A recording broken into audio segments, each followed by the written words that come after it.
There's a story in the Talmud about this punk kid who rolls into town and says, "Hey, is there anybody here who can teach me the whole Torah while I stand on one foot? Because if there is, I'll become Jewish." Rabbi Hillel takes the challenge. He says, "Come here, buddy. What's hateful to you? Don't do that to other people. That's the whole Torah. The rest is commentary, which you should probably go and study. Welcome to the tribe."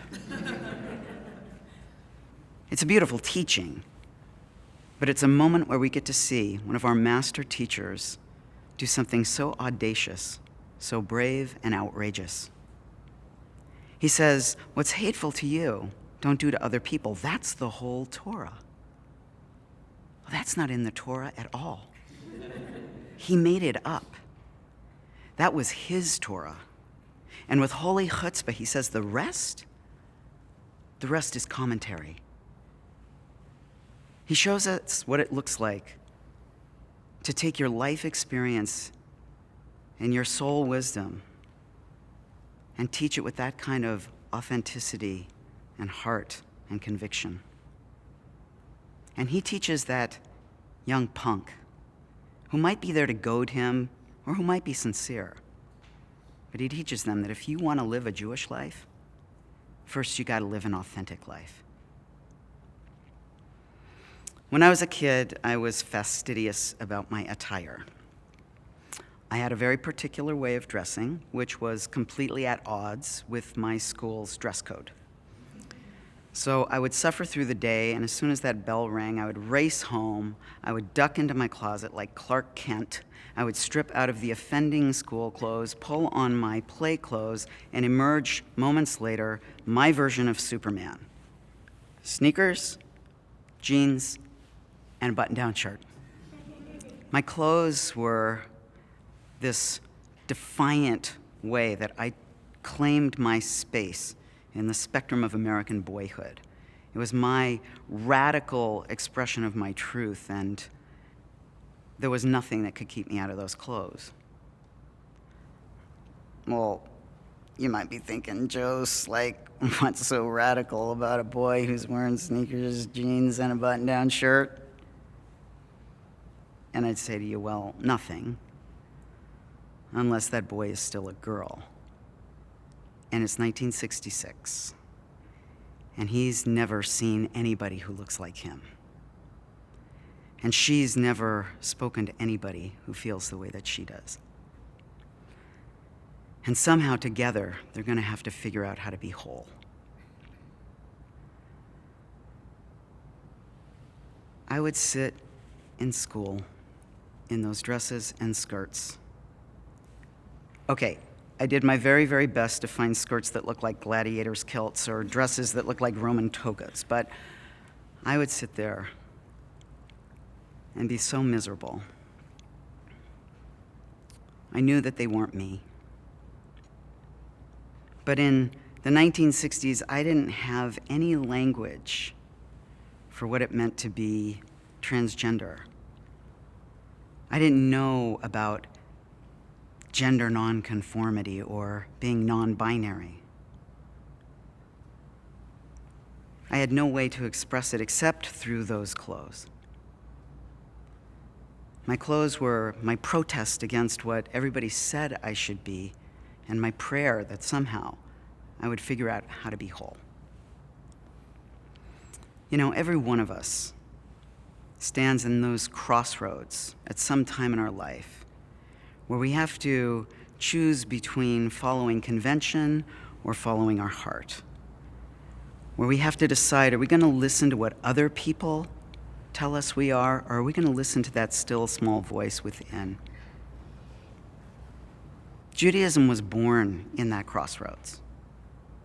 Judaism was born in that moment when Avram hears, Lech lecha, go to yourself. Me'artzecha u'mimoladetecha u'mibeit avicha. Leave your culture, leave your society, leave your family, leave everything that has defined you, and go to the place that I will show you.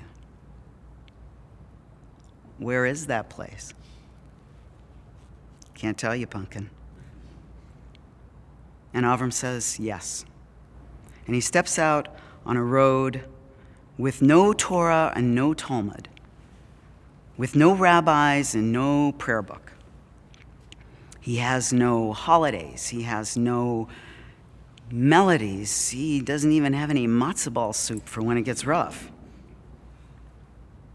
All he's got is his faith and his hunger to find out where he's going and his willingness to be a bit uncomfortable. Judaism gives us a couple of tools to navigate that road. Early on, human beings are told that we are created b'tselem Elohim, in the image of God. Well, then we have to ask, well, what's God? Well, God self-describes itself as Ehyeh Asher Ehyeh. I will be what I will be. So, thanks. We're created in the image of something that's going to be whatever it's going to be. Yep. And each one of us has to pluck up the courage to step out on that road, to deal with what discomfort we're going to find, to make our way home. The jeans that I wore when I was a kid, they were Levi's 501 shrink to fit button fly jeans. They were made out of industrial strength denim that was so thick and so rigid that they practically walked home from the store by themselves. The way that I was taught to break them in, they were pants that you had to break in, was to get them home. You had bought them 2 sizes too big. You kind of had to wrestle your way into them because they were extremely unyielding. Once you kind of got them on, it was like you were wearing a giant pair of blue cardboard waders. And then you would lumber over to the bathtub, which you had filled with scalding hot water, and you would sit in that water, in the pants, until you could literally feel the fabric kind of shrink up onto your body. I knew mine were done when I could feel them crimping my belly. Then you get out, and you wear them until they're dry, which could take up to 2 days. This was a time-consuming and extremely uncomfortable process. But once they were dry, they pretty much fit like a glove. They were still stiff and a little binding, but they at least fit you. You still had to wear them for several weeks. And the longer you wore them, the better they fit. And the better they fit, the better they felt. And the better they felt, the better I felt. And the better I felt, the better I fit. Trying to figure out how to get Judaism to fit. It's 4,000 years of ideas and philosophies and beliefs and habits. It's a little like getting a pair of Levi 501 shrink-to-fit jeans to fit. There's a lot of material. It's thick. It can be rigid. Parts of it are so breathtakingly beautiful that it's like you had invented it yourself. The morning blessings, for example. Our ancients showed us how to encounter the day with gratitude and with blessing. They literally walk us through from the first breath you take when you wake up all the way through encountering all the various aspects of life. And many of those words still ring beautifully true for us today. Moda ani, I'm so grateful to be breathing yet again. Blessed is the one who makes the rooster make the difference between day and night. Blessed is the one who rises me up. Blessed is the one who clothes my naked body. Blessed is the one who makes my feet firm on the ground. Centuries later, this feels very natural to still say. But what about those pesky blessings? The ones that no longer resonate for many of us. Our ancestors imagined that men and women had fundamentally different blessings for their personhood. That women should say, "Blessed are you, God, who created me according to your will." And men are supposed to say, "Blessed are you, God, who did not make me a woman." Those words ring very cold in an egalitarian Jewish practice. And so, radicals that we are, one way to adapt the tradition, to get it to shrink to fit today, is to say, what were they really trying to say? And how can we say it better for our generation? And many, many movements in Judaism today have substituted, "Blessed are you, God, who created me in your image," for those other two blessings. Some of us wrestle with tradition. For 44 years, I was instructed to say, "Blessed are you, God, who created me according to your will." Really? You created me according to your will, so I'm not a perversion, so I'm not aberrant. You gave me a conundrum to sort out, and that's what you want me to do with my life, huh? All right, blessed are you who created me according to your will. I'll figure it out. 14 years ago, I was instructed to say, "Blessed are you, God, who did not create me a woman." Even though everybody thought you did, and somehow you created me according to your will, and you did not create me a woman. I guess you trusted me with this, huh? I guess you knew somehow I could figure it out. I could figure out how to put those pieces together and be whole. Moda ani lefanecha ruach chai v'kayam. Shechecha zarta bi nishmati b'chemla rabba emunatecha. I am so grateful that you restored my soul to me with grace and that you had such incredible faith in me. We lived near the beach when I was a kid, and I would go down to the ocean and hang out. And one day I was around 11 or 12 years old, and I got hit by a rogue wave, and it tumbled me in the surf, and I got all wet and sandy. And so I went home and went back in that same bathtub and took off my wet 501s. And I called out to my mom, "Hey, can you hand me some clothes in here?" And she yelled back, "Oh, I just put all your clothes in the washing machine. But you can wear these."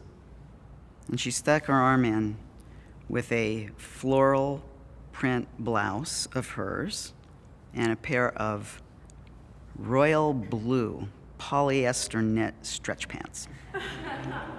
They were worse than my school clothes. And reluctantly, I pulled them on. And they were soft. And they were warm.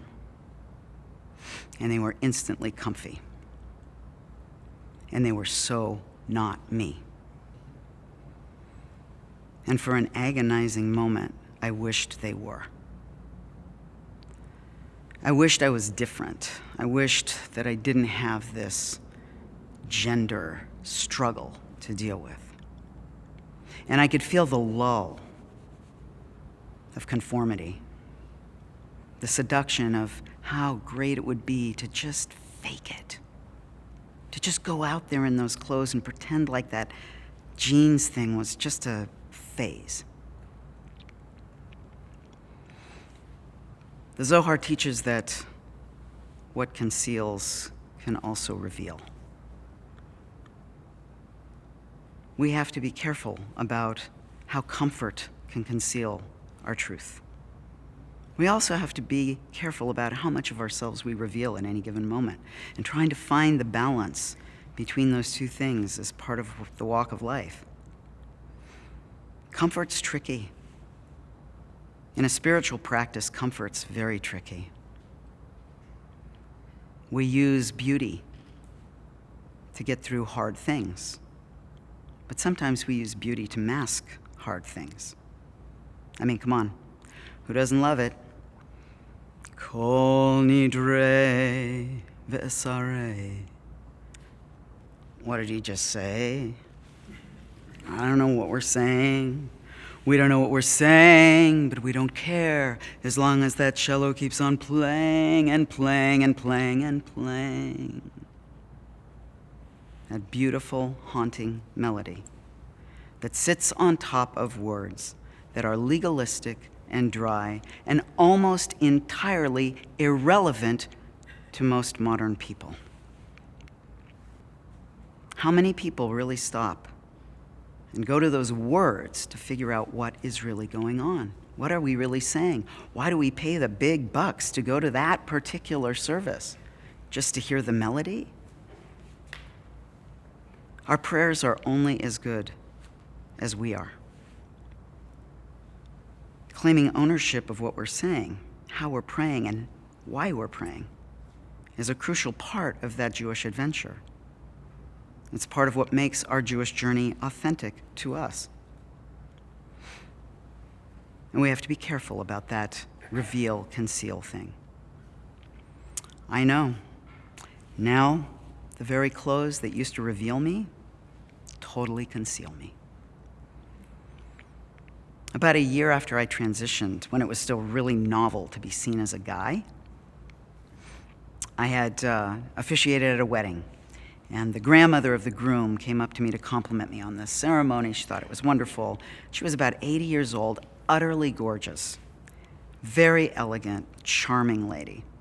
And she starts talking to me, telling me all about her life, and she says, "Oh, you know, Rabbi, it's so amazing life. You know, you have to take the good with the bad. Today was such a machaya.